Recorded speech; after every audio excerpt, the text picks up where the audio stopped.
बिस्मिल्लाहिर्रहमानिर्रहीम। टाटो बच्चों अस्सलामु अलैकुम।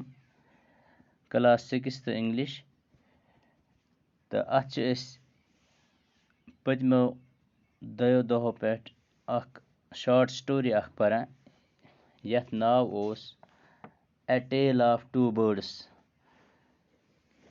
उम्मीद कि तह आसो यह समझ आमज कि अत मज इन दोन जानवरन हज जिक्र आमज करने यम अकिस पन्ने माज निश जुदा गई तम आंधी तूफान सत तो पत आय दोन अंदन तम लायन तम बई बारन ज।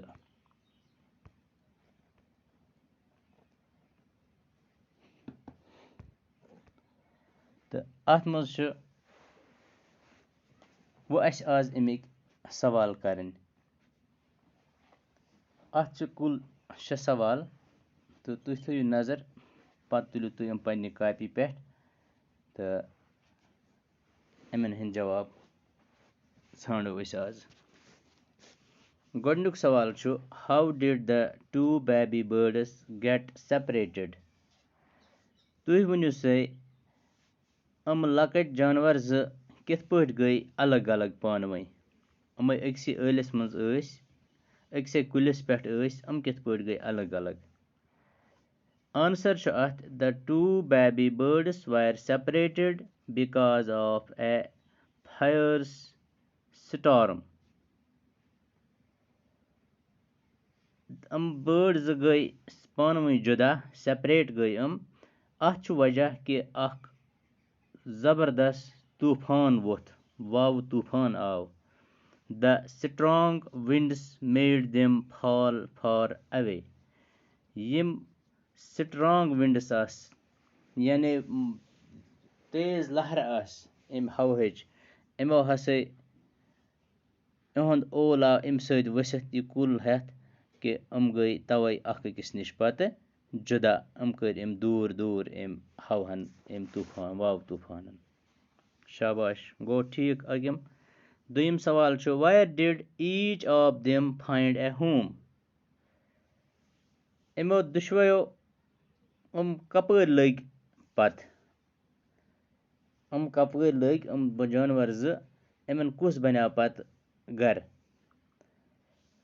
आंसर अत one baby bird reached A cave of robbers. अख बच हसा लोग इमो मज डाकुन हज गफ कुन and the other landed near a rishis ashram. Back जानवर लोग तस ऋषि सिंदिस तथ आश्रमस मज गई ज। त्रीम what did the first bird say to the stranger। गोडनिक जानवरन क्या वोन तस अजनबियस use तपर आयाव। The first bird said, quick, hurry up, there is someone under the tree, come and take his jewels and his horse। पक्यु से जल्दी तम कर crack पक्यु से जल्दी हरी अप जल्दी करू से यत कुस तान नफर अमिस नमो यह गुर बे नमो अमिस यह साज सामान सत अमिस सत आस। ूरम सवाल what did the second bird say to him। दोयम जानवरन क्या वोन युस आश्रमस मज ओस।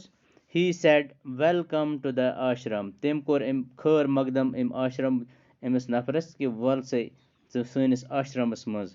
Sir please go inside and rest. दोपनस जनाब तुह इयो वलु यत करू तुह सनिस आश्रमस मज rest. The rishi will be back soon. युस यमुक ऋषि सह हसा आसि जल्दी वापस पकान। पांचम सवाल how did the rishi explain the different ways in which the birds behaved.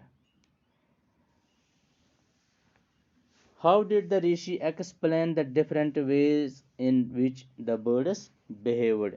के हाय वत कि वोन कि इमो जानवरों क्या कोरुख इत पे सलूक।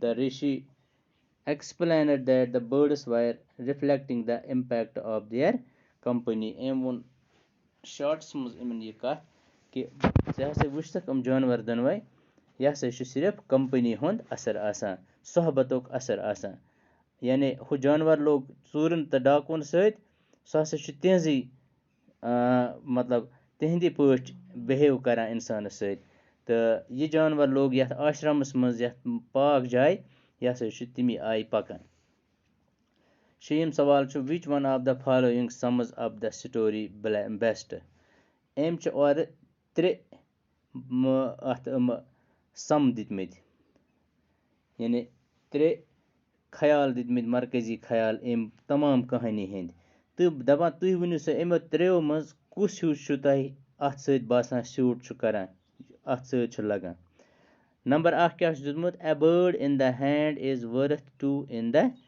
بش نمبر زٕ one is known by the company one keeps number ترٛےٚ a friend in need is a friend indeed ڈیٖڈ یِمو ترٛیو منٛز چھُ اَسہِ یِہے باسان کہِ اِنسان سٕنٛز صحبت یُس چھُ یُس صحبت لگہِ سُہ چھُ تیُتھُے بنان اسلیے ہٮ۪کو أسۍ اَتھ لیکھِتھ دوٚیِم وَن is known by the company one کیٖپٕس اکھ اِنسان چھُ پرزناونہٕ یِوان تٔمِس یُس صحبت کٲنٛسہِ سۭتۍ آسہِ تٔمِس سۭتۍ چھُ سُہ پرزناونہٕ یِوان تہٕ گوٚبریو یِم ٲسۍ اَتھ سوال 6 اَمہِ پَتہٕ چھِ اَتھ لینٛگویج ؤرٕک اِنشاء اللہ سُہ کَرو پَتہٕ